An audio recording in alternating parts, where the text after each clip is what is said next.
اگر امیر المومنین علیہ الصلوۃ والسلام اپنے حق کو لینے کے لیے آگے بڑھ جاتے تو اسلام کا دو حصہ ہو جاتا ہے۔ راہ ہدایت معصومین علیہم السلام کے اقوال۔ بسم اللہ الرحمن الرحیم۔ حضرت امیر المومنین علی بن ابی طالب علیہ الصلوۃ والسلام فرماتے ہیں، لنا حق فإن اعطیناہ الا رکبنا اعجاز الابل فإن طال الصرا۔ حضرت امیر المومنین علیہ الصلوۃ والسلام کی اس حدیث کو اگر ہم توجہ کے ساتھ پڑھیں تو اصل ترجمے سے ہمیں کوئی چیز بھی سمجھ میں نہیں آتی، لیکن اگر ہم کسی تفسیر کو دیکھیں گے تو ہمارے لیے یہ بات واضح ہو جائے گی کہ امام علیہ الصلوۃ والسلام کیا فرماتے ہیں۔ امام فرماتے ہیں لنا حق، ہمارے لیے حق ہے، جیسے کہ حضرت آدم علیہ الصلوۃ والسلام کو ایک ودیت الہی دی گئی اور اس ودیت الہی کی وجہ سے آسمان والوں کا امتحان لیا گیا، ویسے ہی حضرت امیر المومنین علیہ الصلوۃ والسلام کو ایک ودیت الہی دی گئی، اور وہ ودیت الہی خلافت ہے کہ جس کی بنیاد پر فرش نشینوں کا امتحان لیا گیا۔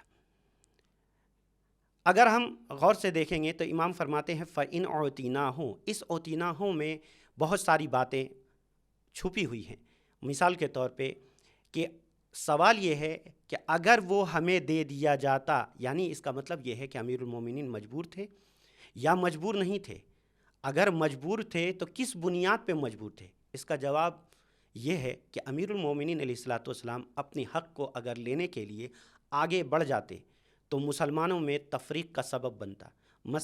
مثال کے طور پہ جب رومن امپائر کو پیغمبر اسلام کی رحلت کی خبر پہنچی تو وہ اپنے تمام لشکر کو لے کر مدینے پر حملہ آور ہو گیا، لیکن اسی چیز کی خبر جب امیر المومنین کو عثمان ابن عفان کے ذریعہ سے پہنچی تو امام نے کہا کہ جب تک میں ہوں تب تک اسلام کے اوپر اور مسلمانوں کے اوپر کوئی بھی بات نہیں آئے گی۔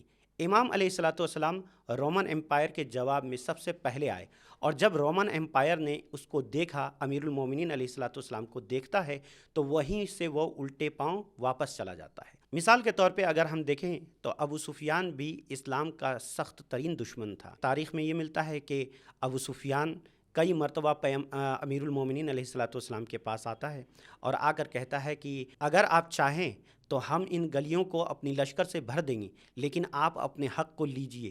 امیر المومنین سمجھتے تھے کہ ابو سفیان کی چاہت کیا ہے، اس لیے حضرت امیر نے کہا ابو سفیان تیرے دل میں کب سے اسلام کے لیے محبت جاگ اٹھی ہے۔ اگر امیر المومنین علیہ الصلوۃ والسلام اپنے حق کو لینے کے لیے آگے بڑھ جاتے تو اسلام کا دو حصہ ہو جاتا ہے۔ اسی بنیاد پہ امیر المومنین فرماتے ہیں الا رکبنا اعجاز الابل، یعنی اب ہمارے لیے اسلام کی خاطر اور مسلمانوں کی خاطر اب ہمارے لیے لازم ہے کہ ہم اونٹنی کی پشت پر سوار ہو کر دور دراز کے علاقوں میں، نہ جس کا راستہ معلوم ہو اور نہ جس کے بارے میں معلوم ہو، ایسے سفر پر ہم نکل جائیں۔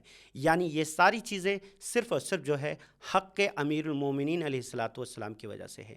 یعنی امیر المومنین علیہ الصلوۃ والسلام نے اسلام کی خاطر صبر کیا اور صبر کر کے اپنے حق سے دستبردار ہو گئے۔ اس کا مطلب یہ ہوتا ہے کہ علی کا دوسرا نام صبر ہے اور صبر کا دوسرا نام ہی علی ہے۔ وآخر الدعوانا الحمد للہ رب العالمین۔